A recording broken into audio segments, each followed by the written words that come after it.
자, 오늘이 말씀 제목이 은혜를 받고도 반응하지 않는 죄. 은혜를 받고도 반응하지 않는 죄.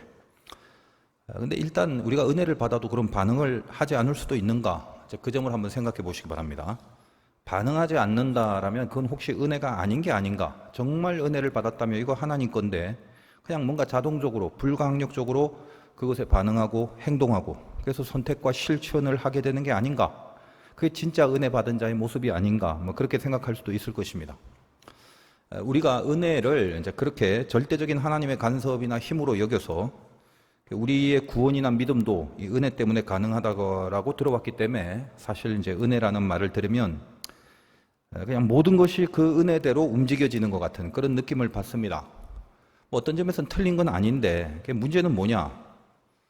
은혜를 받으면 이제 그건 하나님이 주신 거기 때문에 그 은혜가 다 알아서 할 것인데 내가 뭐 딱히 이렇게 은혜를 받고 난 이후에 은혜를 받았다면 내가 뭔가 더 좀 할 일이 없을 것 같은데 내가 뭐 할 일이 그닥 따로 있겠나? 그냥 가만히 있거나 내 마음대로 살아도 결국은 은혜라는 게 다 알아서 한다는데 딱히 내가 뭐 할 것도 없잖아. 그런 생각을 하게 될 수도 있다라는 겁니다. 특별히 이제 우리나라에서 가장 많은 교단이 장로교인데 이 장로교인들은 어릴 때부터 교회에서 예정론 거기에 입각한 설교나 이론들을 많이 들어왔기 때문에 특별히 이제 은혜라는 말 중에 전적인 하나님의 은혜라는 말을 좋아하고 은혜 일변도로 이제 모든 것을 생각하기 때문에 차칫 어떻게 보면 오해나 착각을 할 수도 있는 여지가 꽤 있습니다. 저도 이제 처음에는 장로교에서 신앙생활을 했기 때문에 이렇게 은혜라는 것, 또 예정이라는 것 여기에 대한 이론을 아주 어릴 때부터 좀 강하게 잘 알지도 못하는 사이에 그리고 아직 어렸을 때인데도 뭐 그렇게 무작정으로 이렇게 주입받았던 그런 기억이 납니다. 참 이게 어려워요. 한 번 개념이 들어서 버리고 그 다음에 그 개념을 갖고 시간과 세월이 이렇게 많이 흘러가 버리면 나중엔 이게 고치기가 쉽지가 않습니다. 고정관념이 생기는데 이 고정관념이 참 무서운 거거든요. 틀렸는데도 고치면 안 되는 겁니다. 틀린 걸 고친다는데 그래도 안 된다는 겁니다. 그래서 그냥 이게 고정관념이 생겨버리면 고치는 것 그 자체를 틀렸다고 여기는 거지 원래의 것이 틀렸다는 생각을 못하게 되는 거거든요. 그래서 이제 길게 설명하면 다 복잡해지니까 은혜에 대한 개념만 잠시 좀 분명히 하고 가겠습니다. 왜 은혜가 절대적이냐 하면 다분히 구원에 해당하는 유일한 조건이 은혜이기 때문입니다. 은혜는 인간에게서 나오는 게 아니에요. 지금 구원에 해당하는 은혜부터 설명하는 거예요. 전적으로 하나님이 또 하나님에 의해서 하나님만이 주시는 그런 값없는 선물입니다. 값없는 선물이라는 것은 공짜라서 값이 없다는 게 아니라 천만금을 주더라도 얻을 수 없다라는 뜻입니다. 가격을 매길 수 없다 그런 뜻이라고 그랬죠. 그래서 은혜라는 것은 인간이 자기의 어떤 그 주어진 조건을 충족하면 받아낼 수 있는 게 아니란 말입니다. 그러니까 우리가 지금 믿음을 갖고 살아가는 것도 사실은 이것이 은혜 때문입니다.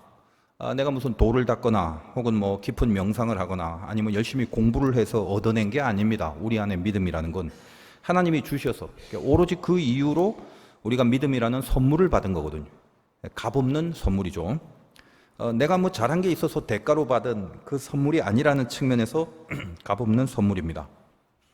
이렇게 전적으로 하나님께서부터 받은 그런 선물이다. 하나님에 대한 내용을 강조하는 이유가 뭐냐면 하나님은 사람과 달리 뭔가 모든 걸 후히 주시는 그 엄청난 이 기부천사와 같은 분이다. 어떤 조건이 없어도 그냥 마구 퍼주시는 한량없이 자비하신 분이다. 그러니까 다들 경배해라. 그걸 말하려는 게 아닙니다. 인간이 누구냐? 사실 그게 중요합니다. 하나님의 은혜를 엄청 강조하는 궁극적인 이유가 뭐냐면 인간이 누구냐? 이게 중요하기 때문에 하나님의 은혜를 강조하는 거거든요. 무슨 말이냐면 사람은 지금 우리는 말입니다. 타락한 죄인입니다. 그러니까 우리는 원래 지옥의 백성이다 이 말이에요. 에덴 이후에 범죄하여 하나님으로부터 멀어진 우리들의 운명입니다. 그래서 그 지옥에 있으면 안 되니까 그 지옥을 벗어나서 다시 에덴으로 들어가야 됩니다. 하나님 옆으로. 다시 하나님과 함께하는 존재가 돼야 되는데 그게 구원인데 근데 그럴 수 있는 방법이 없다는 거예요. 하나님은 의로운 존재이기 때문에 하나님과 함께 한다는 것은 죄의 문제를 해결하지 않으면 안 됩니다. 그러니까 죄를 안 져야 되고 죄를 용서받아야 되고 죄가 씻겨져야 되고 죄가 없어야 된다는 말인데 한번 타락한 인간은 죄를 해결할 수 있는 방법이 없습니다. 그래서 창세기에 이 생명나무, 우리에게 구원을 보장하는 생명나무를 보호하는 그런 화영검이 등장하는 거죠. 자, 인간이 뭔가 잘못을 깨달았다 칩시다. 이제 다시는 하나님께로 돌아가서 내가 옛날에 그때가 좋았는데 괜히 죄를 지어갖고 말이야. 이제는 진짜 마음 잡고 하나님 옆에 있어야지. 잘해봐야지. 이제 죄 짓지 말아야지. 먹지 말라면 절대 안 먹을 것이고 이제 내가 결심해서 막 그렇게 이제 두 눈을 부릅뜨고 다시 주먹을 불끈 쥐고 에덴을 찾아온다고 칩시다. 그래서 생명나무, 그것이 상징하는 게 이제 영생이니까 그 생명나무를 먹으려는 거를 하나님이 오지 말라라고 하시고 화영검으로, 불검으로 둘러서 생명나무 열매를 못 먹게 하셨다라고 했죠. 하나님은 인간을 아십니다. 선악과 따먹어버린 인간이라는 걸 알아요. 그게 뭐 배고파서 그게 아니면 안 돼서 그게 아니라 그것만 먹지 말라고 하는데 다른 건 다 먹어도 된다는데 그걸 먹어버리는 인간. 인간을 잘 아십니다. 한두 번 뉘우친다 한들 예를 들어 생명나무를 먹고 이젠 됐다. 눈물 흘리면서 회개하고 다시 영생을 얻었다. 다시는 죄를 짓지 않았다.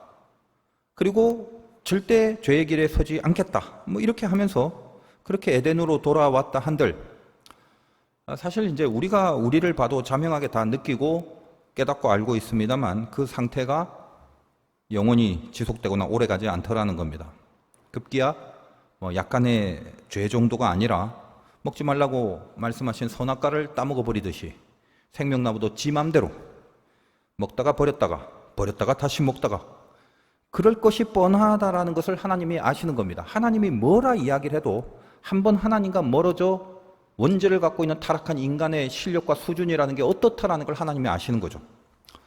생명나무는 구원을 상징합니다. 그냥 배가 고파서 먹는 그런 과일이 아니에요. 그러니까 이걸 먹다가 버린다는 것은 지 기분 좋을 때는 막 눈물 흘리면서 막 감격해서 이 구원을 막 먹다가 수틀리고 기분 나쁘면 그게 비록 구원일지라도 에라이 관둬라 못해 먹겠다 하고 버려버릴 수준이 인간이다라는 것을 하나님 다 알고 계신다는 겁니다. 그러니까 그냥 먹는 과일은 그렇죠. 먹다가 배부르면 뭐 그냥 버려도 됩니다. 근데 구원은 버린다? 끝나는 거예요. 구원은 버리게 되면 그냥 배가 고파지는 차원이 아니라 이 지옥으로 들어가는 겁니다. 자기가 먹다가 버리면 그 모습을 본 하나님은 쟤 버렸네. 구원을 포기하고 스스로 버리고 취소했네. 이렇게 하나님은 여깁니다. 예를 들면 뭐 사과 같은 거면 먹다가 버리면 아유 저 녀석이 나중에 저거 버리다가 배가 고파서 후회할 건데 그 정도로 여기시겠지만 구원은 그걸 자기 손으로 버리게 되면 지옥을 가겠다는 건데 이 모습을 보신다면 하나님의 마음이 어떨 것 같습니까? 야, 내가 먹지 말라는 거는 먹고 또 먹으라는 건 버리고 그러더만 잘 됐다. 아주 쌤통이다. 그렇게 여기실 하나님이실 것 같습니까? 뭐 실은 그래도 싸죠. 뭐 그래도 우리는 별로 할 말이 없는 족속들입니다만 자, 여기서 이제 하나님은 공의와 함께 그 공의보다도 더 깊으신 사랑이 발동하시는 거죠. 내 사랑하는 자녀들이 지옥에 가는 걸 내버려 둘 수 없으십니다. 마음이 아파서 바라보면서 불쌍히 여기는 그 마음이 불이 붙으시는 거죠. 호세아의 기록처럼 나의 긍휼이 불 붙는 것 같도다. 그게 하나님의 심정입니다. 바로 그 불이, 우리를 불쌍히 여기는 그 불이 화영검이 돼서 생명나무를 둘러싸고 있게 되는 겁니다. 무슨 말이냐? 이 생명, 구원을 얻는 생명나무를 먹다가 자기가 스스로 버리는 것을 하나님이 결코 보실 수 없다는 겁니다. 그런데 인간은 먹다가 반드시 버릴 족속이라는 걸 하나님이 아십니다. 그래도 생명나무인데 그거 끝까지 안 버리는 사람도 있을 거 아닌가요? 없습니다. 의인은 한 명도 없다. 그렇게 얘기를 했습니다. 그리고 하나님은 그걸 아십니다. 하나님께 물어보세요. 끝까지 의로운 사람이 혹시 있는지 물어보시면 하나님이 뭐라고 대답을 하실 겁니다. 근데 뭐 이미 성경에 다 말씀하셨잖아요. 의인은 없나니 하나도 없다. 그리고 뭐 굳이 그렇게 안 물어봐도 됩니다. 그냥 여러분 스스로 나 자신을 바라보면 압니다. 끝까지 의로울 자신이 있으신 분이 있나요? 속으로 스스로에게 물어보시면 되죠. 나는 끝까지 의로울 자신이 있어. 만약에 이제 저는 자신이 있습니다. 그런 분이 있다면 저는 끝까지 의로울 자신이 있습니다. 나는 그런 사람입니다. 혹시 이런 분이 있다면 그는 병입니다. 망상증이라고 하니까 약을 드셔야 돼요. 요즘 그 멘탈의 병들이 갈수록 많아집니다. 이렇게 가슴에 우울증이 있으면 머리에는 망상증으로 연결이 되고 몸으로는 공황장애로 나타나는데 이게 다 연결이 돼 있거든요. 내가 죄인이라는 걸 알고 애통하는 상태, 그게 사실은 제일 건강하고 영적으로는 올바른 상태가 됩니다. 그런데 나는 의롭고 죄는 안 지을 사람이라고 여기는 거, 나만 하나님 앞에 합격될 그런 나만 아주 괜찮은 사람이다라고 여기는 건 이건 신앙이 좋은 게 아니라 심각한 질병입니다. 이건 영적인 죄성이 있는 거죠. 그래서 가만히 보면 이 모든 게 멘탈을 갖고 있는 병들, 이 질병을 갖고 있는 사람들의 가장 중심에는 공통점이 있는데 뭐냐? 아주 강력한 자아가 늘 버티고 있게 됩니다. 죄인이라는 고백은 자아가 죽어지는 시작이거든요. 그러니까 그 시작을 못하는 데서 올라오는 병들이 된다는 말이에요. 이게 영적인 병인데 뭐 자세히 설명하자면 또 길어지니까 하여간 하나님은 그 사람으로 인하여 인간이 자기들 마음대로 구원을 버리게 내버려 둘 수 없었다라는 것이죠. 그 사람이, 즉, 그 사람을 향한 사랑, 내 자녀를 향한 사랑이 분명히 있는데 마음대로 구원을 버리는 걸 보고만 있다? 이럴 수는 없잖아. 구원을 버리면 바로 죽음이고 바로 지옥이기 때문에. 그래서 하나님이 그 생명을, 그 구원을 당신의 손으로 친히 주시기로 한 거라고 그랬죠. 내가 준 거면 비록 그걸 먹을 만한 수준이 안 되는 걸 알고 있다라도 이건 내가 줬기 때문에 그 준 거를 취소하진 않겠다는 것입니다. 준 사람이 취소하지 않겠다는 거예요. 구원은 하나님이 결정하시는 건데 하나님이 직접 그 구원을 주셨습니다. 그러면 극단적으로 말해서 내가 그걸 받기 싫어하고 그렇다 할지라도 하나님이 주신 거기 때문에 그걸 아유 맛도 없네 이렇게 맛없이 여기고 이거 내 취향이 아닌데요 라고 고개를 삐딱하게 쳐들고 있더라도 하나님이 구원의 당락을 결정하시는 그분이 그 구원을 직접 주신 거기 때문에 그 사람에게 구원이 있다. 그 사람은 구원을 가진 자다. 라는 그 사실만큼은 하나님이 스스로 인정할 수밖에 없게 됩니다. 결국 그거를 하나님은 노린 거죠. 생명나무를 불로 삥 둘러서 막아버린 거는 구원을 안 주려고 생명을 못 얻게 하려고 불로 막은 것이 아니라 우리를 향한 긍휼의 불 붙는 것 같은 하나님의 그 불쌍히 여기시는 그 불, 우리가 그 모양임에도 불구하고 구원을 반드시 주시기 위해서 하나님이 친히 자기의 손으로 생명을 따서 주기 위해서 인간의 손으로는 따지 못하게 두르신 그 불, 그것이 창세기에 나오는 화영검이 됩니다. 긍휼이 불 붙는 듯 하도다 라고 하실 때에 그 긍휼의 불이다 라고 생각을 하시면 되는 거죠. 지금 이제 은혜라는 개념을 설명하려고 여기까지 왔습니다. 그러니까 이렇게 조건이 없는 은혜, 즉 인간에게서 어떤 조건을 취하지 않고 그냥 하나님이 직접 베푸신 것, 그것이 은혜라는 거죠. 그리고 그렇게 전적으로 하나님의 어떤 주권 속에서 주어진 그 은혜라는 것은 말씀드린 것처럼 이제 구원에 대해서 말하고자 할 때 전적인 하나님의 은혜라는 그 내용을 강조하는 것은 이것이 구원에 해당하는 은혜고 구원과 연결된 은혜고 구원에 대해서 말하고자 할 때 그때 이것은 하나님의 전적인 은혜로 인한 것이다. 이렇게 이해를 하시라는 겁니다. 가끔 이제 회자되는 질문들 중에 이런 게 있죠. 한번 은혜를 받고 구원을 받아도 그 취소될 수 있는 건가요? 이거 긴 설명을 하려면 이제 오늘 본문을 시작할 시간도 없게 될 것입니다. 가만히 모양을 보니까 오늘 본문을 그렇게 많이 할 것 같지 않을 것 같은데. 자, 구원을 받아도 취소될 수 있습니까? 한번 은혜를 받고 구원받았는데 결론, 취소될 수 없습니다. 하나님이 주신 것은 신실하신 하나님이시기 때문에 신실, 끝까지 약속을 지키시는 분이기 때문에 준 걸 뺏으시는 법은 없어요. 줬는데 착각했다. 네가 아니네. 혹은 줬는데 아이고 내가 몰랐다. 야. 네가 이거 받을 만한 수준이 안 되는데 내가 깜빡했다. 혹은 내가 잘 이해를 못했다. 이런 하나님이 아니시죠. 신실하신 하나님은 그것을 취소시키지 않습니다. 아니 근데 목사님 그 주변에 보니까 열심히 예수 믿다가 나중에 신앙 다 버리고 살아가는 사람들도 있던데요. 물론 있겠죠. 많습니다. 근데 일단 그 사람이 정말 예수를 믿었는지 그걸 누가 아나요? 하나님만 아시죠. 여러분 목사 중에도 예수 안 믿고 목회하는 분 꽤 있습니다.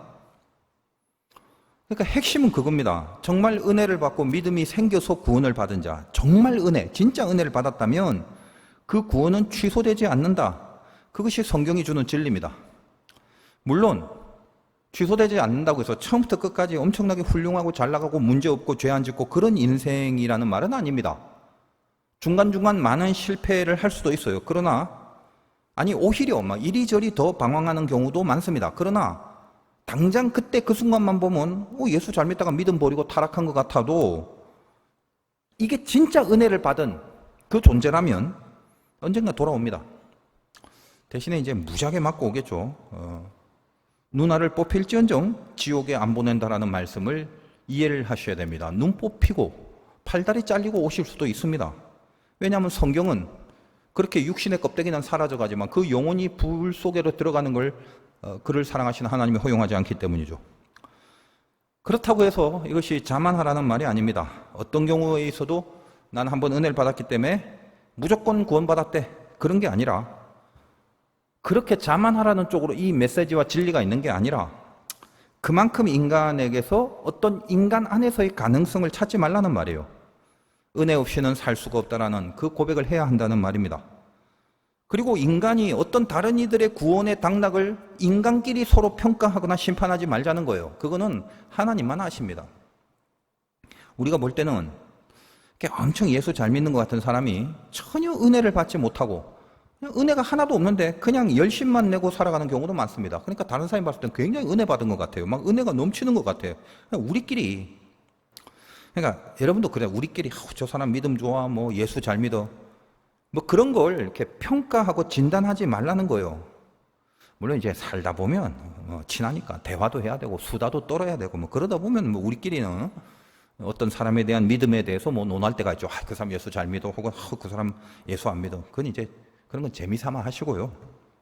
진짜 믿음의 평가, 구원의 당락을 결정하는 그거는 오로지 하나님만 하시는 거다.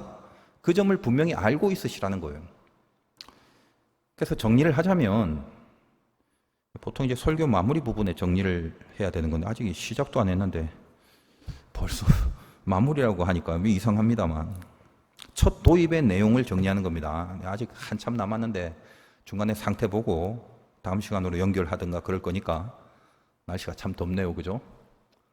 자, 은혜라는 거는 다시 이게 진짜 하나님이 주신 은혜라면 반드시 효력이 나타난다, 그겁니다. 근데 그때 은혜는 반드시 효력이 나타나는 그 진짜 은혜, 그거는 적어도 구원에 대한 차원에서의 은혜를 말한다. 그렇게 이해를 하시면 됩니다. 그 은혜는 취소되지 않는다. 그 은혜는 뺏기지 않는다. 한 번 우리에게 구원을 은혜로 약속하신 하나님, 정말 그 은혜를 받은 자라면 그의 구원은 절대로 취소되지 않는다라는 거예요. 훌륭하게 산다는 게 아닙니다. 어떤 식으로든 하나님은 구원을 약속하시고 은혜를 줬다면 그 은혜에 마지막으로 끌어가실 수밖에 없는 운명을 그 사람은 살아낼 수밖에 없다는 것입니다. 근데 이제 오늘 말씀 제목은 은혜를 받고도 반응하지 않는 죄라고 하잖아요. 그러니까 처음에 뭐라고 했죠? 은혜를 받고도 반응하지 않는 죄. 은혜를 받았는데도 반응하지 않을 수가 있던가? 그걸 생각해 보자는 겁니다. 방금 말씀드린 것처럼 구원에 해당하는 은혜는 결코 취소될 수도 없고 전부 다 구원으로 연결될 수밖에 없습니다. 그래서 구원에 해당하는 은혜는 무조건 예외 없이 반응을 하게 됩니다. 그 반응의 결국이 뭐죠? 구원을 이루는 거죠. 결국은 천국 백성으로 예수를 믿게 되는 반응, 그걸 말합니다. 자, 근데 은혜 중에는 이렇게 구원을 이루게 하시는 커다란 개념의 은혜, 그런 궁극적인 차원에서의 은혜도 있지만 신앙의 인생을 살면서 좀 더 세세하고 구체적인 경우에 해당하고 적용되는 은혜도 있습니다. 물론 전체적인 구원에 관계하는 그런 그 궁극의 은혜 안에 포함된 그 개별적인 내용들이긴 합니다만, 이 구원을 이루어가는 과정 중에 지엽적으로 주어지는 그런 은혜들이라는 것도 있지 않습니까? 예를 들면 여러분들이 뭐 말씀을 듣고 나서 아유 목사님 은혜 받았습니다 라고 고백을 한다면 그 은혜는 구원과 직접적인 관계가 돼 있는 그런 은혜를 말하는 게 아니라 그 말씀에 감동을 받고 뭔가 마음에서 붙들림이 있다라는 얘기죠. 그래서 이게 이제 물론 크게 보면 구원을 받게 하는 바로 그 은혜 안에 작은 과정으로 혹은 개별적인 사항에 따라서 그렇게 임하게 되는 은혜죠. 큰 흐름 안에 있지만, 즉 큰 흐름 안에 있는 어떤 작은 편린들이란 말입니다. 바로 그 은혜가 오늘 생각해야 될 은혜의 개념입니다. 그러니까 오늘 말씀을 묵상할 때는 이 전체적인 구원, 그 궁극의 은혜와는 조금 다른 차원에서 사용하는 은혜라는 걸 염두에 두시고 말씀을 이해하셔야 한다는 겁니다. 은혜라는 게 뭔가 종류별로 다른 종류의 은혜들이 있다. 그게 아니라 전체 그림이 있으면 그 전체 그림 안에는 부분의 그림이 있듯이 전체보다는 부분에 주목해서 은혜를 생각해 보자는 말입니다. 이 전체와 부분이라는 것이 사무엘서를 하면서 늘 제가 드리는 말씀인데 참 어렵습니다. 숲도 보고 나무도 보고 그렇게 동시에 볼 수가 실은 없어요. 왜냐하면 숲은 멀리서 봐야 되고 나무는 가까이서 봐야 하거든요. 근데 나무는 결국 숲 안에 있습니다. 그래서 숲과 나무를 이렇게 한 번에 설명하기가 힘들다는 거예요. 그래서 사무엘서가 참 힘들어요. 힘들게 안 해도 되는데 뭔가 자꾸 힘들게 할 수밖에 없는 저의 사명감이 저를 절대 쉽게 만들지는 못합니다. 여러분이 어떻게 생각하든지 간에. 그래서 저는 숲도 보고 나무도 보지만 그건 이제 아예 제가 전부를 다 보고 왔기 때문에 가능한데 여러분들에게 이제 전할 때는 숲을 보여줘야 할 때도 있고 나무를 보여줘야 할 때도 있고 그리고 무엇보다도 나무가 숲 안에 있다라는 것을 가르쳐 드려야 되는데 그건 아직 이제 못 봤기 때문에 여러분들이 제가 그 점을 막 이래저래 상세하게 다 보여줘야 한다는 어려움이 있습니다. 그래서 이렇게 어려워지면 안에서 갈등이 일어나요. 그냥 편하게 할까? 더워 죽겠는데. 아니면 사명감을 끝까지 갖고 전할까? 이런 거. 여러분들이 어떻게 생각하는가 상관없이 그냥 저의 양심과 신앙적 사명감을 기준으로 늘 생각합니다.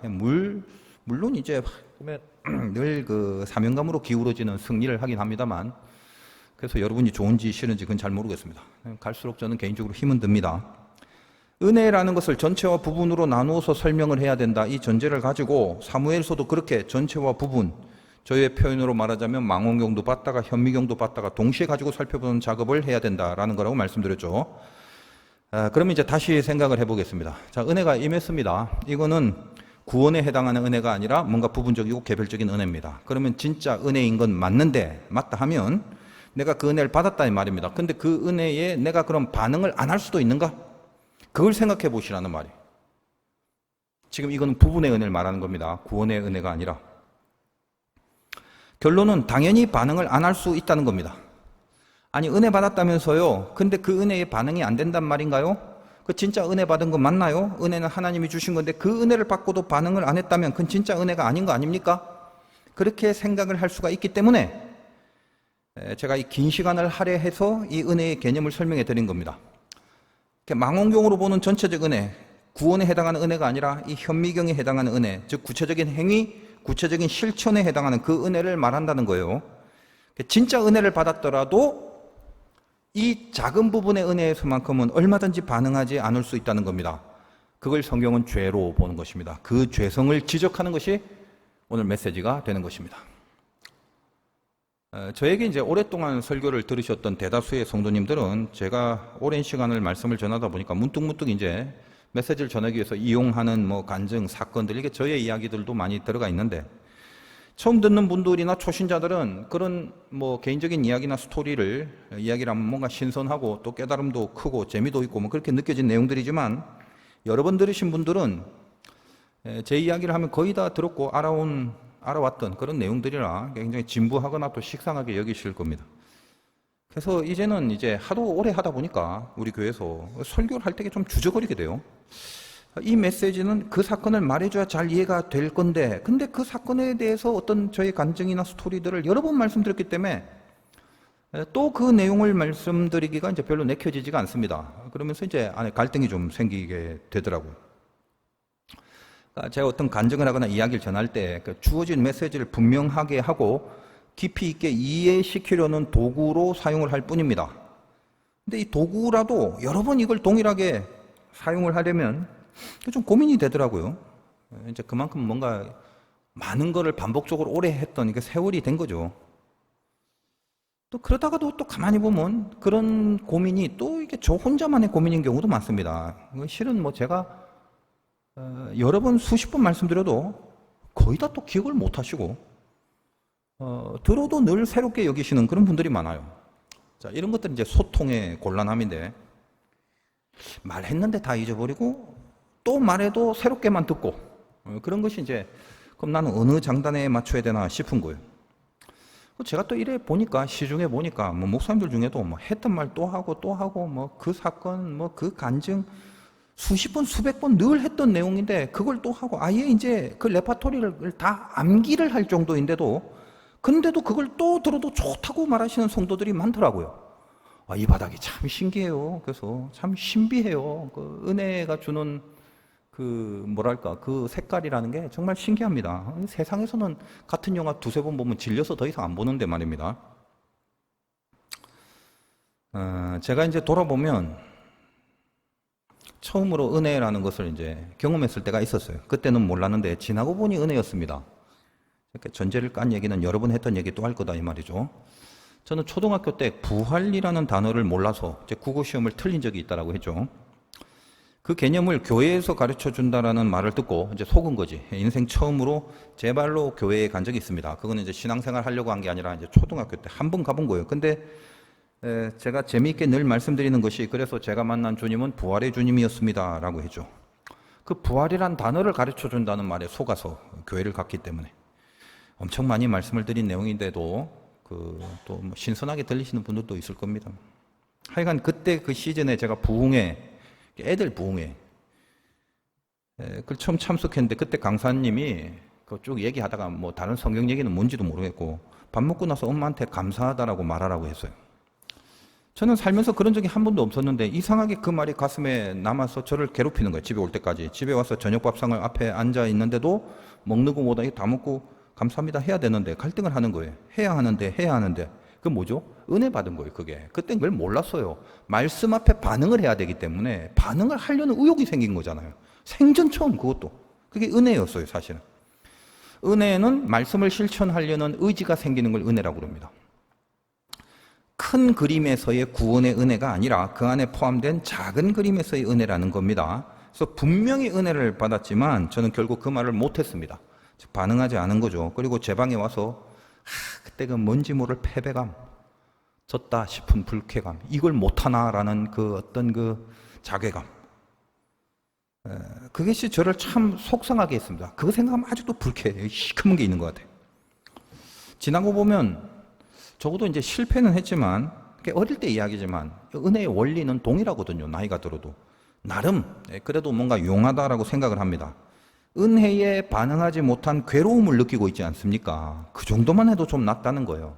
어떤 사람은 반응을 못해도 전혀 가책이나 아픔이나 괴로움 이런 걸 못 느낍니다.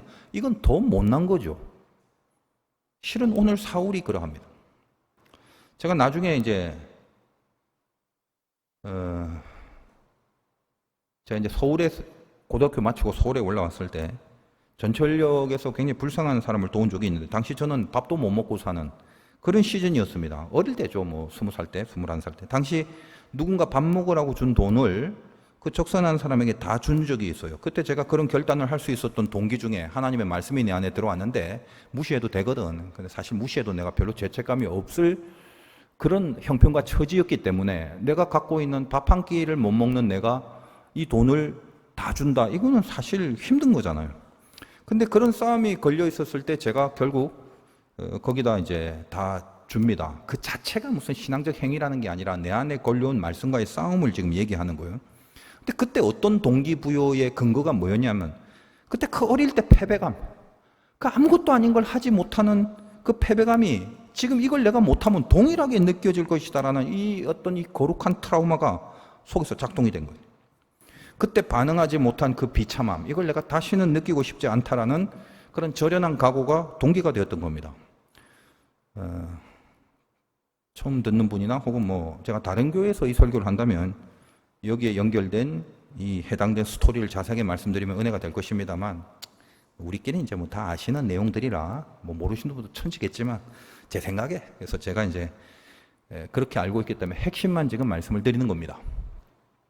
이런 식으로 여러분들도 분명히 은혜를 받았는데 그에 반응하지 못하는 경우가 있을 겁니다. 그거 죄라는 걸 아셔야 돼요. 숲과 나무가 별개의 것이 아닙니다. 나무가 1개, 2개 소멸되고 3개, 4개 없어지고 작은 은혜에 작은 반응들을 계속 하나씩 안 하기 시작하면 그러다 보면 결국 뭐죠? 숲은 없어집니다. 우리가 구원이라는 큰 은혜를 받았습니다. 그런데 그것이 진짜 은혜인지를 우리끼리는 확인할 수 없다고 그랬죠. 하나님만이 아시는 거라고 했죠. 그러나 작은 은혜들 앞에서 1번, 2번 그런 식으로 자꾸 반응하지 않는 죄성들이 보이기 시작하면 나중에 결국은 숲이 사라지는 것을 확인하게 될지도 모릅니다. 그러니까 내가 받은 구원은 취소할 수 없는 것인데 그게 진짜 은혜인지에 대해서 자기가 받은 작은 은혜에 대한 반응을 통해서 내 스스로 점점 증명이 되어줄 수 있다는 말이에요. 정작 내가 구원을 받은 바로 그 은혜가 아니라는 것이 판명되거나 구원받지 못하는 운명으로 전락을 해버리게 되는 거라면 그것처럼 큰일이 어디 있겠습니까? 교회를 다니는 사람이 천국을 못 가는 것처럼 황당하고 비참한 일이 어디 있겠냐 이 말이에요. 그러니까 작은 은혜 앞에서 반응하지 못하는 것이 어떤 믿음이 없는 약한 자의 순간적인 실패와 실수일 수는 있겠지만, 그래서 다시 뭔가 분발의 길로 접어들게 하는 그런 섭리일 수도 있겠지만, 만약 그런 게 아니라면 조심하셔야 되는 거예요. 난 왜 이렇게 늘 반응이 안 되는지. 분명히 은혜 받았는데, 은혜 맞는데 왜 나는 아무런 여기에 대한 대책도 없고 반응도 안 하는지 조심하시라는 겁니다. 큰 그림과 작은 그림의 이 역학관계가 아주 미묘하고 신비해요. 한 번에 다 볼 수는 없다고 했죠. 그러나 조심하라는 건, 이 조심하라는 건 감을 잡아야 된다며요. 왜 이렇게 나무들이 점점 다 없어지지? 그 나무가 이렇게 심어지는 건 없고 볼 때마다 없어지네. 어떤 받은 은혜에 대한 반응이 하나도 없네. 자꾸 비네. 자꾸 반응을 안 하게 되네. 그러다 나중에 결국 이게 숲이 아니었구나. 숲인 줄 알았는데. 이렇게 땅을 치며 이를 갈 날이 오면 어떻게 되겠냐 이 말이에요. 내가 구원의 은혜를 받았다는 사실을 내 스스로, 하나님만이 알고 있는 거지만 내 스스로 그걸 스스로 확인하고 증명하고 증거하는 그 내용이 나에게 다가온 작은 은혜들에게 계속 반응을 해 나가는 것으로 스스로의 구원을 확인할 수밖에 없다라는 거예요. 그러니까 여러분 스스로 조심하시라는 거예요. 받은 은혜는 분명히 있는데 하나도 거기에 대해서 반응이 없이 살아갔다? 문제 있는 거예요. 앞으로 잘하면 되지. 예, 앞으로 잘하면 됩니다. 그런데 구원이 없다면 앞으로도 잘 못해요. 그러면 문제죠. 스스로를 큰일 나지 않도록 조심하면서 잘 살펴보라는 말입니다. 오늘 본문을 들어가기 전에 시간이 다 가버리거든요. 사울 이야기를 하는 겁니다. 사무엘서가 어려워요. 전체를 망원경으로 보고 부분을 현미경으로 보고 이걸 주어진 시간 안에 해야 하고, 그러니까 제 개인적으로는 이 사무엘서를 기록한 저자가 좀 얄밉기도 한데, 물론 하나님의 영감으로 이제 기록된 성경이지만 저자의 어떤 문체, 또 이 글을 적은 저자의 캐릭터, 이 성향들도 하나님이 주신 영감을 이렇게 옮기는데 도구가 되었을 것 아닙니까? 그 이 저자의 여러 가지 캐릭터가. 근데 뭐랄까, 이게 좀 이런 표현이 좀 적합하진 않겠지만 뭐 구렁이 같다고 할까? 이 저자가 슬쩍슬쩍 그냥 넘어가 버리는 거예요. 해석을 해주질 않아요. 해석을. 상당히 비중이 있는 사건들이 진행되고 있는데 그에 대한 해석, 이해, 요건 요런 걸 말한다, 요건 요런 뜻이다, 이런 그 평가가 없어요. 그러니까 해석은 없고 사실들만 기록을 합니다. 그것도 어떤 그 주제에 걸맞는 사건들을 이렇게 연결해서 기록한 게 아닙니다. 그렇다면 이것도 비슷한 주제 뭐 이렇게 연결해서 해석을 안 해더라도 그 내용만 봐도 어떤 주제로 지금 일관적으로 가는구나를 느끼게 해주는데 맥락이 없어요. 맥락. 그러니까 여러분이 이 말들이 어떤 이야기를 하는지 이해를 못 하실 수도 있고 또 관심도 없으실 수도 있습니다. 그러나 어쨌든 땀이 나더라도 저는 뭐 이야기를 다 해야 되겠죠. 여러분이 나중에 사무엘서를 보실 때 정확한 메시지를 잘 받으시라는 거예요. 일관된 주제를 목적으로 하는 그 목적을 갖고 사실들을 기록하는 게 아니라 그냥 그대로 팩트들을 기록을 합니다. 그리고 일체 해석을 안 해줘요. 그런데 그 팩트들을 보면 맥락이 없어요. 그러니까 어떤 스토리라는 건 개연성이라는 게 중요한데 전혀 개연성을 느낄 수가 없게 됩니다. 예를 들면 큰 흐름 속에서 지금 이 사무엘이 사울을 왕으로 삼는 장면이 나옵니다. 근데 뒤에 보면 알겠지만 3번에 걸쳐서 사울을 왕으로 등극시키는 사건이 기록되어 있거든요. 오늘 1절에 나오지 않습니까? 1절 보니까 이에 사무엘이 기름병을 가져다가 사울의 머리에 붓고 입 맞추고 이르되 여호와께서 내게 기름을 부으사 그의 기업의 지도자로 삼지 아니하셨느냐? 그럼 이제 왕 삼은 거잖아요. 근데 이상해요. 이 내용이. 그렇다 치고 17절에 또 나옵니다. 사무엘이 백성을 미스바로 불러 여호와 앞에 모으고, 이 17절 이하의 내용은 이제 미스바에서 백성들을 다 모아놓고 거기서 또 사울이 왕이다라고 선포를 하고 등극을 시키는 겁니다. 그리고 11장 저 12절에 보면 백성이 사무엘에게 이르되 사울이 어찌 우리를 다스리겠느냐, 이런 식으로 11장 뒤에 가면 세 번째로 길갈에서 사울을 왕으로 삼는 그런 장면이 나옵니다. 왜 이럴까요? 분명히 그 사건들 자체들은 이런 팩트만 있을 뿐 왜 한 번 또 두 번 하고 세 번, 이게 성경이 거기서 약간의 그 해석을 해줘야 되는데 요 저자가 전혀 해석을 안 해줘요. 그리고 마치 사무엘서를 기록한 저자가 내 속마음은 무엇인지 하나님이 뭘 메시지로 하려고 이렇게 적어놨는지, 어떤 의도로 이렇게 기록을 했는지, 그 부분에 대해서는 지금 읽고 있는 너희들이 기도하면서 밝혀보거라. 뭐 이제 그런 마음이랄까. 그래서 이제 참 그 속으로 얄밉기도 하고. 그러니까 그러다 보니까 이 사무엘서를 해석하는 학자들이나 목사님들이 두 부류로 나누어지는데, 두 부류가 다양한 게 아니라 극단의 반대쪽에 서게 되는 그런 해석을 하게 되는 경향이 있습니다. 첫째 부류는 그냥 쉽게 가는 부류예요. 그렇죠? 제일 쉬운 게 뭐예요? 좋은 게 좋은 거다. 그러니까 하나님 나오면 다 할렐루야고, 뭐 믿음 나오면 다 만세고, 그럼 되잖아. 그러니까 무조건 다 하나님만 나오면 은혜, 선지자들만 나오면 그건 다 옳은 사람, 괜찮은 사람 등등. 그래서 사무엘서도 훌륭한 선지자 사무엘이 훌륭하고 겸손한 사울을 이렇게 왕으로 등극시키라는 하나님의 명을 잘 받들어서 열심히 있게 수행 중이고, 열심히 있게 지금 이루어져 가고 있고, 근데 이제 나중에 사울이 조금 삐딱선을 타서 결국은 교만해서 이렇게 빗나가 버렸으니 조심해라. 이제 그 정도만 다 이해를 합니다. 그런데 다른 이해를 하시는 분들도 있어요. 그러니까 사무엘서 자체가 거의 해석이 없기 때문에 다른 성경책하고는 그 뭐랄까 좀 다른 점이 있어요. 사무엘서 다른 성경은 해석이 좀 달라도 얼핏 비슷한 차원에서 시중에 있는 해석들이 비슷하게 각도만 좀 더 다를 뿐인데, 사무엘서는 각이 완전히 다른 그럼 반대의 해석이 나옵니다. 그래서 방금 이렇게 좋은 게 좋은 거라고 무난하게 일반적으로 해석하는 사람들과 완전히 반대편에 선 사람들의 해석은 이들은 굉장히 특이해요. 사무엘을 아주 나쁜 사람으로 몰고 갑니다. 그리고 사울은 좀 불쌍한 사람, 그러니까 어떤 희생자같이 그렇게 여기는 관점으로 해석을 합니다. 자, 그런 이해들은 당시에 이제 이 벌어진 상황들과 시대 속에 정치적으로 해석을 한 관점들인데 길게 설명할 건 없고요. 뭐 사무엘이 대장이고 왕과 선지자의 역할을 다 하고 있는 사람이었는데 갑자기 사울이라는 사람이 나오고 백성들이 왕을 뭐 만들어 달라고 그러고 하나님도 뭐 하라고 그러고 뭔가 마음에 안 들지. 그래서 이 왕이라고 등극해 하면서 올라온 사람을 누르기 위해서 여러 가지로 사무엘이 사울에 대해서 작전을 핀 거다. 그래서 왕을 바로 시키지도 않고 이리저리 굴려가면서 간을 보고 있었던 것이다. 그런 식으로 설명을 하기도 합니다. 그래서 사무엘이 인간적인 욕심이 있는 사람이고 자기 그 아들들이 비록 못났지만 계승을 하여 왕으로 삼으려고 하는 의도가 있지 않았는가 하는 해석을 하기도 하고, 그런데 사실 다들 나름대로 그것에 대한 성경적 근거를 가지고 설명을 하고 있기 때문에 사무엘서를 바라보는, 특히 사무엘과 사울을 바라보는 성경학자의 시각이 완전히 극단의 반대의 부류에 있는 경우가 많습니다. 물론 방금 이 정치적 관점으로 해석하는 사람은 굉장히 극소수고 거의 8, 90%는 좋은 게 좋은 거다라는 식으로 그냥 이렇게 쉽게 다 가버리는 경우가 있습니다. 그래서 제 생각에는 이 원래의 좋은 게 좋다라고 말한 이 기존의 해석들이 너무 얕고 너무 얄팍하다 보니까 성경에서 등장한 모든 사건들의 개연성을 확보하기가 힘들어요. 그래서 그냥 다 좋다, 다 하나님의 뜻이다, 그 백성이 만세를 부리면 다 은혜가 넘치는 거다. 그럼 거기서 먹을 거 주는 거 나오고 그 맛있게 먹는 장면 나오면 먹는 건 다 하나님이 주는 거니까, 먹으라는 건 다 하나님이 주시는 일용할 양식이다, 하나님이 공급의 은혜를 주신 거다. 그렇게 그냥 나오는 족족 단순하게 그런 식으로 쉽게 넘어가 버리니까 진지한 사람들 있잖아요. 메시지의 깊이를 추구하는 사람들은 그런 해석들을 못 견디게 하는 거죠. 저번 시간에 말했나요? 엉성한 거죠.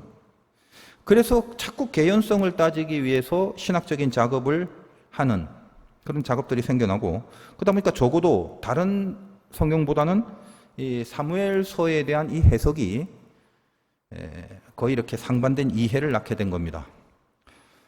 보통 시중에서, 그리고 여러분들이 이제까지 대강 들어왔던 그렇게 흔히 볼 수 있는 해석은 늘 그렇죠. 많은 게 다 좋은 건 아니듯이, 그러니까 많은 내용들이 거의 다 좋은 게 좋은 거다라고 그렇게 해석을 취하기 때문에 사실은 어떤 거다? 그 많은 내용들이 좋은 건 아니다는 틀림없습니다. 그래서 그런 해석들의 위험한 점, 그런 많은 내용으로 좋은 게 좋다라고 그냥 가버리자라고 하는 것들의 위험이 뭐냐? 성경이 말하고자 하는 이 사무엘의 깊은 고뇌, 그 신앙 안에서 사무엘이 갖고 있는 깊은 그 고뇌가 있어요. 번민. 그것이 주려는 메시지가 있는데 그 갈등의 핵심을 놓쳐버리기 때문에 본문이 주려는 메시지 자체를 잊어버리게 되는 그런 경우도 많고, 그리고 사울은 어떤 점에서 그럼 잘못되어져 가는지를 면밀하게 살펴봐야 됩니다. 왜냐하면 사울의 이야기는 사실 우리 모두의 이야기가 되는 거거든요. 여러분, 사무엘서는 크게 세 명이 주인공 아닙니까? 사무엘 나오고 사울 나오고 나중에 다윗입니다. 사울과 다윗 둘 다 왕이에요. 근데 평생 싸웁니다. 사무엘은 그 둘을 다 왕으로 등극시킨 선지자죠. 그러니까 하나님의 편에서 사울과 다윗을, 사무엘이 둘을 왕으로 시키면서, 즉 하나님 편에서 사울과 다윗을 바라보는 겁니다. 그것이 사무엘서의 구도입니다. 마치 우리 초창기에 했다시피 사무엘과 엘리 제사장을 비교하면서 메시지를 전했는데 나중에는 사울과 다윗을 비교하면서 메시지를 전하게 됩니다. 사무엘서의 구도가 이제 그런 의도를 가지고 기록을 한 거거든요. 참 이게 이런 구도를 잘 보면 참 기가 막히게 쓰여진 성경인데, 어쨌든 사무엘서는 역사서니까 많은 스토리들이 있습니다. 역사 속에서 발생되는 얼마나 많은 이야기들이 있겠습니까? 역사라는 게 그렇잖아요. 이야기들이 계속 있는 거니까 역사를 통해서 드러나는 많은 이야기들이 있거든요. 근데 아무리 많은 이야기들이 있다 할지라도 그 시간 안에 발생된 사건들, 그게 어디 여기 적혀져 있는 일들 뿐이겠습니까? 얼마나 많은 일들이 사울과 다윗의 그 긴 시간 안에 벌어졌겠습니까? 그런데 그 중에 성경에 기록된 스토리들, 사무엘서에 기록된 스토리 내용이라면 그냥 팩트를 알려주려는 목적으로 기록한 게 아니겠죠. 이 전체적인 흐름을 잘 딛고 가야 되는 어떤 개연성을 위해서 필요한 사건들을 이렇게 기록을 해놓은 겁니다. 그럼 이 개연성의 의미를 알아야 되겠죠. 그러니까 전체가 흘러가는 개연성, 이 흘러가는 개연성이 있다. 이걸 근거로 이해와 해석을 해나가야 되는데, 그러지 못하면 엉뚱하게 갑돌이와 갑순이가 사랑을 했더래요. 알잖아. 그러니까 갑돌이가 갑순이를 3번 찾아갔답니다. 그 3번은 사랑해서 보고 싶어 간 거죠. 근데 놀부가 흥부를 3번 찾아갑니다. 보고 싶은 게 아니라 때리려고 간 거예요. 그거는 같은 3번이 차원이 달라요. 사무엘이 사울을 왕으로 등극시키는 경우가 3번입니다. 강력하게 왕으로 밀고 왕을 세우려고 3번씩이나 강조를 하면서 왕을 세운 건가? 일반적인 시중의 의견은 그런 거고, 아니면 세우기 싫어서 자꾸 미루려고 하다 보니 3번이나 세우게 되었던가? 성경은 거기에 대해서 해석을 안 해줍니다. 3번이나 왕을 세운 거는 이상한 일인데도 불구하고 전혀 거기에 대한 평가와 이해와 해석을 해주지 않는다 이 말이에요. 그래서 대부분 뭐다? 좋은 게 좋은 거다. 그래서 그런 이해들을 하죠. 얼마나 중요한지 3번이나 사울을 왕으로 세우려는 사무엘의 깊은 열심이 있었다. 이 정도. 근데 하나님의 명을 잘 받들은 역시 훌륭한 선지자 사무엘이다. 확실하게 사울을 왕으로 세우기 위해서 3번이나 했네. 그렇게 이해를 합니다. 틀렸죠, 이게. 그러나 구원에 직접적 큰 지장은 없기 때문에 제가 사실 큰 비판은 안 하겠습니다. 근데 개연성이 전혀 없죠. 그러니까 자꾸 엉성해지면 사람이 힘들어져요, 똑똑한 사람들은. 같은 3번이라도 갑돌이와 놀부가 다르듯이 지금 사울이 3번이나 왕의 등극식을 한 거는 사무엘이 사울을 인정했다기보다는 오히려 의심을 더 많이 했던 결론입니다. 그렇게 해석을 해야 맞습니다. 그럼 해석이 뭐가 중요한데? 해석 다음에 메시지가 있잖아요. 그래서 중요하다는 거죠. 숲을 보셔야 돼요. 사무엘은 훌륭한 사람입니다. 하나님의 위치에서 바라보는 그런 존재로 등장하는 사람, 하나님의 위치에 있는 사람. 그래서 사무엘을 안 좋게 여기는 해석들, 사울을 시기해서 왕을 안 시키려고 했다, 이런 식의 해석들, 정치적 해석들인데 그런 거는 제가 받아들이지 않습니다. 그렇다고 해서 마냥 얄팍하게 좋게 해석하는 이건 더 받아들이지 않습니다. 전체의 가장 큰 흐름의 색깔을 갖고 계셔야 사무엘서를 앞으로 여러분들이 혼자 읽을 때도 그 기준과 맥락에서 바라볼 수 있기 때문에 제가 좀 길게 시간을 할애해서라도 지금 이 전반적인 배경에 대한 흐름을 이렇게 설명을 해드릴 수밖에 없습니다.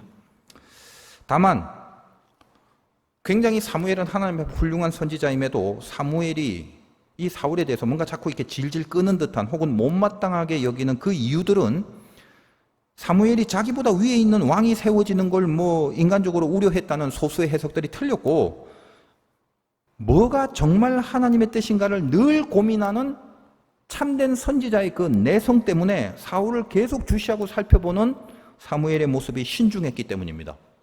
하나님이 왕을 허락했지만 그 왕을 허락하는 모든 내용 가운데 사무엘이 스스로 다시 점검해야 될 내용이 많았거든요. 여러분 앞에서 다 설명했습니다.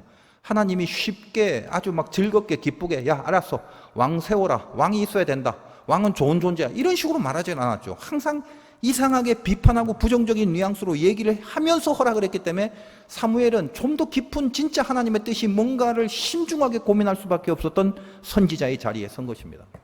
말씀 하나를 놓고 이것이 진짜 하나님의 뜻인지 아니냐지를 분별하기 위해서 몸부림치는 선지자의 고민, 그 고뇌, 이게 사무엘서에 들어가 있다는 것입니다. 저는 개인적으로 은혜를 많이 받는데 그것 때문에. 그리고 사울은 처음에는 어때요? 하나님이 분명히 명하신 자입니다. 근데 그렇게 괜찮게 나가야 하는 듯 하지만 사실 사울을 하나님이 처음부터 인정하고 왕이란 제도를 좋아서 세운 게 아니기 때문에 우리는 결론은 다 알고 있지 않습니까? 나중에 결국 사울은 불신앙의 모습으로 점철됩니다. 초창기 앞나기 잊어버리고 잠깐 각성이 일어날 때 요거 빼고는 점점 갈수록 하나님과 멀어지는 사울의 모습을 보게 됩니다. 그리고 그럴 수밖에 없는 이유는 뭐예요? 우리는 알잖아요. 이미 애초부터 하나님은 이 이스라엘의 왕정 정치에 대해서 왕이 될 사람이나 또 그 왕을 왕으로 모실 인간들이나 그 수준을 절대 하나님이 인정하지 않았다라는 것입니다. 인간 뻔하니까. 그럼에도 왕을 계속 원하는 저들의 그 수준 기뻐하지 않은 거죠. 그들이 왕을 원하는 이유는 하나입니다. 하나님의 통치 안 받는다. 왜요? 하나님의 통치 받으면 부자로 못 산다. 저 다른 민족 보니까 왕이 있으니까 부자로 사네. 우리도 부자가 되려면 하나님의 통치를 거부한다는 게 아니라 왕 좀 세워주세요. 왕하고 같이 있으니까 저 나라처럼 부유하고 그럴 건 아니겠습니까? 딴 데 마음이 가 있는 걸 하나님이 아시기 때문이죠. 애초부터 그랬습니다. 그렇기 때문에 결국 그 왕 때문에 더 죄를 짓고 패망할 건데 너희들이 내가 그걸 뻔히 아는데 그런데도 원한단 말이냐? 이게 하나님의 심정이었지 않습니까? 그러므로 이 사울을 통해서는 거의 대부분의 내용이 뭐냐면 이런 왕의 수준 그리고 이런 왕을 바라는 백성들의 어떤 정서와 수준들을 통해 우리에게 이러면 안 된다라고 지적을 하는 메시지들이 훨씬 더 사울을 통해서 우리들에게 많이 제시될 수밖에 없다는 것을 염두에 두셔야 된다는 거예요. 그래서 오늘 이제 사울이 예언하는 내용이 나오는데 이게 지금 아까 말씀드린 것처럼 오늘 본문 자체를 일일이 좀 세밀하게는 할 수는 없습니다만 다음에 연결해서 하겠는데 6절 한번 보겠습니다.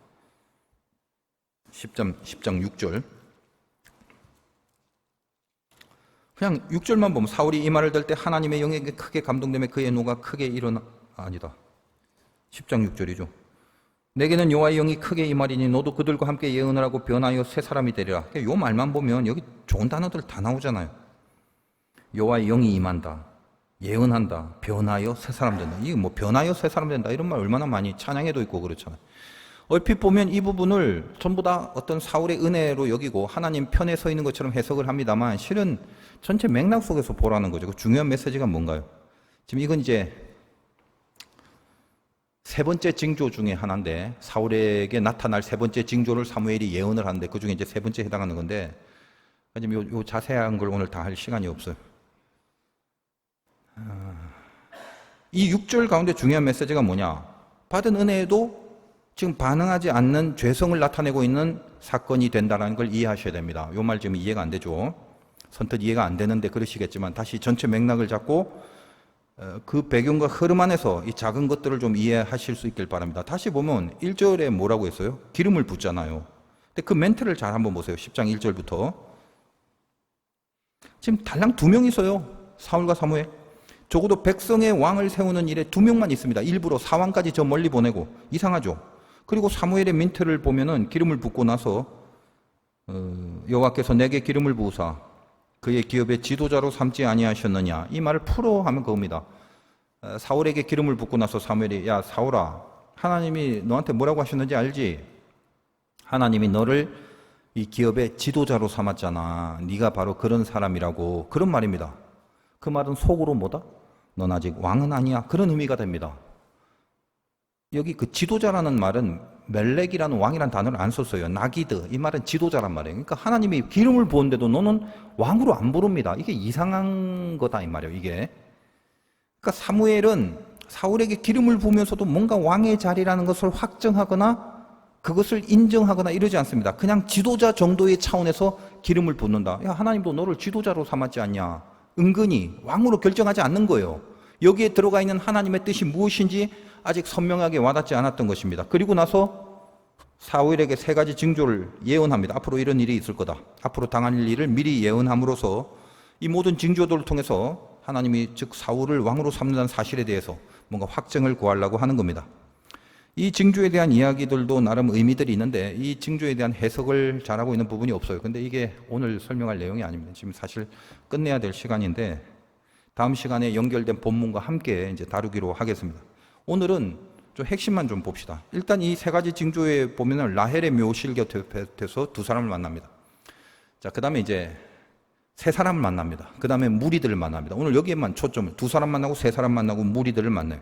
자세한 이야기는 다음 시간 본문과 연결해서 볼 겁니다.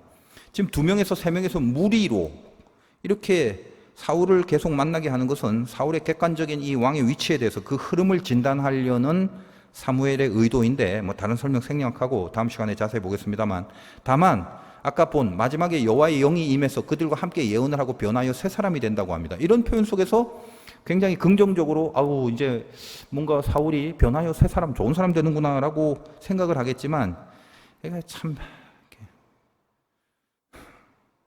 번역이 완전히 틀려서 그렇거든요. 이 새 사람이란 번역이 새는 뉴잖아요. 그런 번역이 아닙니다. 이 원문이 아헤르가 다른이란 뜻이에요. 다른. 그러니까 새라는 의미는 1도 없어요. 근데 대강 번역자들이 뭐 그러니까 영이 들어오고 임했으니까 뭔가 변하여 새 사람 되고 좋은 의미로 그냥 이걸 새 사람이라고 번역을 해버렸는데 다른 사람이에요. 다른 사람. 그러니까 우리가 전혀 새 사람, 우리가 알고 있는 좋은 의미가 아니라 다른 사람 의미를 갖고 있습니다. 이게 다른 사람이라고 해서 나쁘다라는 의미인지는 잘 모르겠지만 하여간 이거는 다른이란 뜻이에요.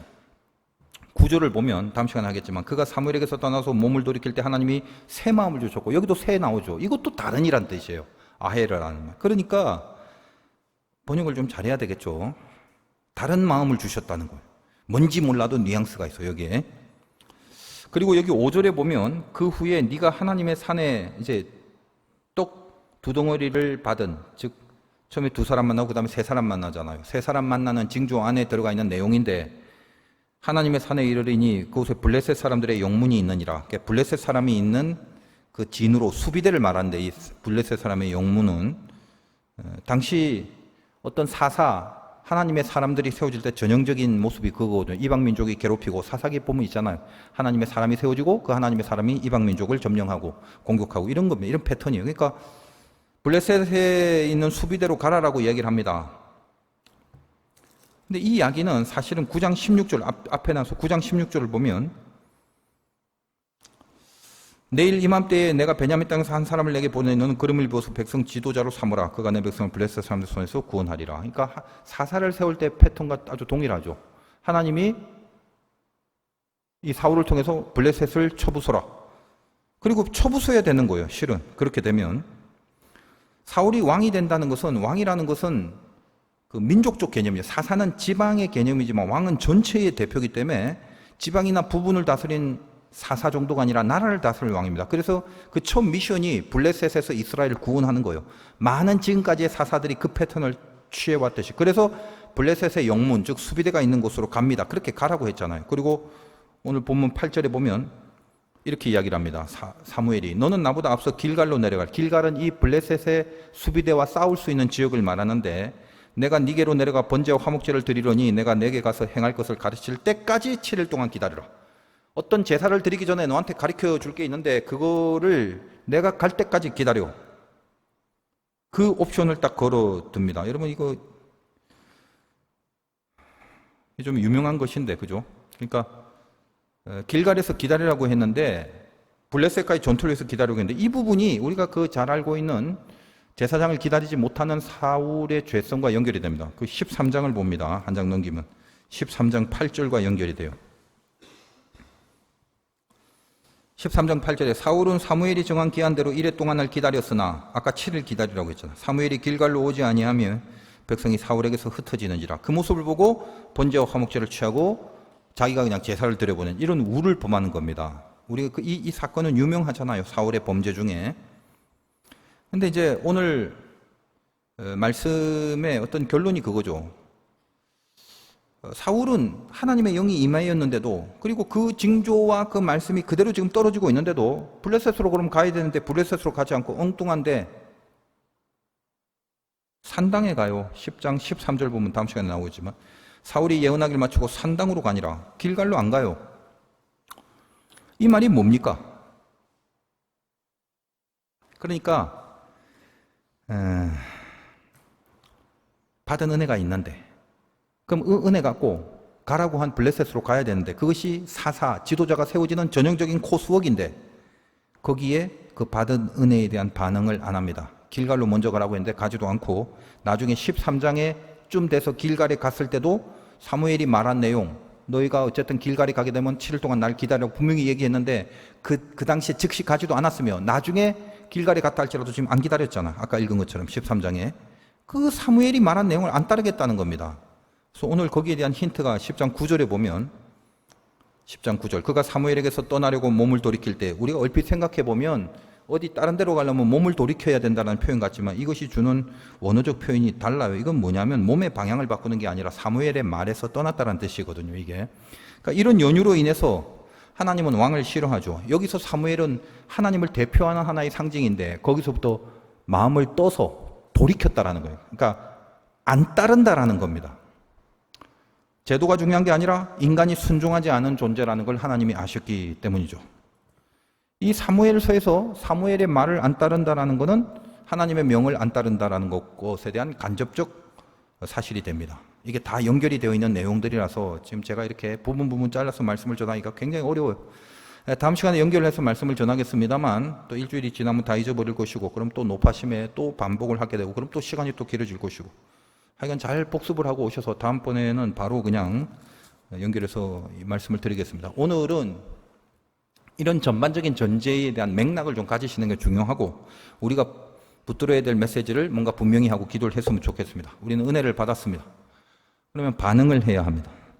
칼을 뽑으면 무라도 잘라야 하듯이, 은혜를 받으면 내 속으로 느끼는 거 혹은 머리로 이해하는 거, 그걸로 끝나는 게 아니라 은혜 받았네, 좋네, 그게 아니라 뭔가 작은 액션이라도, 작은 실천이라도, 단 말 한마디라도 그 은혜에 반응하는 모습이 드러나야 한다는 겁니다.